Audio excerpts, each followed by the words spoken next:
কেমন আছো তোমরা? আশা করি খুবই ভালো আছো। আমি খুবই ভালো আছি। আজকে আবারও চলে এলাম নতুন একটা ভিডিও নিয়ে। তোমাদের সাথে সারাদিন কী করছি না করছি সমস্ত কিছুই তোমাদের সাথে শেয়ার করব। আর আমি ফ্রেশ হয়েই চলে আসছি, সানডালগুলো দেখে বুঝতে পারছো। আর আজকে থাম্বনেলটা দেখে বুঝতেই পারছো যে কী নিয়ে ব্লগটা হতে চলেছে। দেখো বন্ধুরা, আজকে কী রান্না করব তোমাদের সাথে শেয়ার করছি। মাছ দিয়ে আলু দিয়ে ঝোল করব। বড়মশাই আজকে বাজার থেকে মাছ নিয়ে এসেছিল, তার একটু পটা কী সুন্দর বেরিয়েছে বলে তাই পটা চচ্চড়ি করব বেগুন দিয়ে। আর পুঁই শাক, দেশের পুঁই শাক, মাছের মাথা দিয়ে পুঁই শাকের ঘন্ট করব। বন্ধুরা, তোমাদের সাথে কথা না বলতে রান্না চাপিয়ে দিয়েছি। দেশ থেকে পমফ্রেট মাছ এসেছিল, বড়মশাই নিয়েছে। এই পমফ্রেট মাছগুলো ভেজে নিচ্ছি। আর সাথে আছে চিংড়ি মাছ, নোনা চিংড়ি। বন্ধুরা দেখো, মাছগুলো পমফ্রেট মাছগুলো একে একে কড়াইয়ে দিয়ে দিয়েছি ভাজা হওয়ার জন্য। আর আজকে 3 রকমের মাছ ভাজবো। এখানে কাতলা মাছগুলো ভেজে নেব একে একে। কড়াইতে তেল দিয়ে দিয়েছি। একটা নতুন রেসিপি তোমাদের সাথে শেয়ার করছি। এই বেগুনগুলো দিয়ে দেবো তেলের উপরে।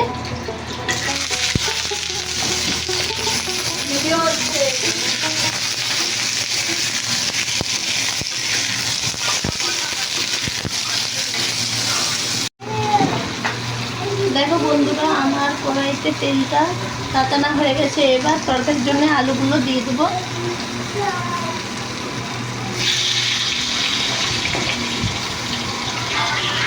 আর ওইদিকে মাছের পটাটা ভাজার জন্য আমার হালকা করে বেগুনগুলো ভাজা হয়ে গেছে। অত নুন দিয়ে দেবো।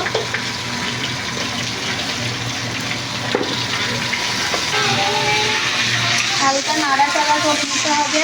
আলুগুলো হালকা যখন ভাজা হয়ে যাবে তখন নুন হলুদ দেবো, এখন দেবো না। দেখো বন্ধুরা, আমি মাছ দিয়ে আলু দিয়ে ঝোল করবো, তো তাই আদা রসুন দিয়ে আমি বেটে নিচ্ছি। এখানে কাঁচা লঙ্কা, আদা রসুন, টমেটো দিয়েছি, মিক্স করে নিচ্ছি। আর এইদিকে আমার পোটা চচ্চড়িও রেডি হয়ে গেছে, দেখতেই পাচ্ছ পুরোটাই কমপ্লিট হয়ে গেছে। দেখো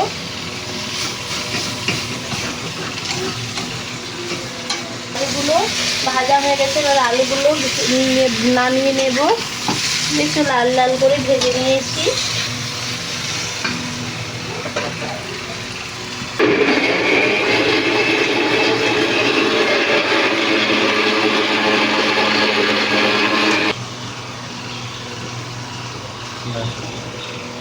আজকে বড়মশাই বাজার থেকে মাংসও নিয়ে এসেছে।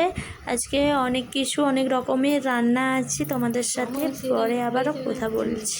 তোরা তোমাদের সাথে কি রান্না করেছি শেয়ার করছি। কাতলা মাছ দিয়ে আলু দিয়ে ঝোল করেছি, পমফ্রেট মাছের ঝাল করেছি, শাক ভাজা আর মাংস, পুঁই শাকের ঘন্ট আর মাংসর ঝোল করেছি। বন্ধুরা, এই ভিডিওটা এই পর্যন্ত তোমাদের কেমন লাগছে অবশ্যই কমেন্টে জানাবে। আর লাইক, কমেন্ট, শেয়ার, সাবস্ক্রাইব করে দেবে। আর কে কোথা থেকে দেখছো অবশ্যই কমেন্টে জানাবে। বাই।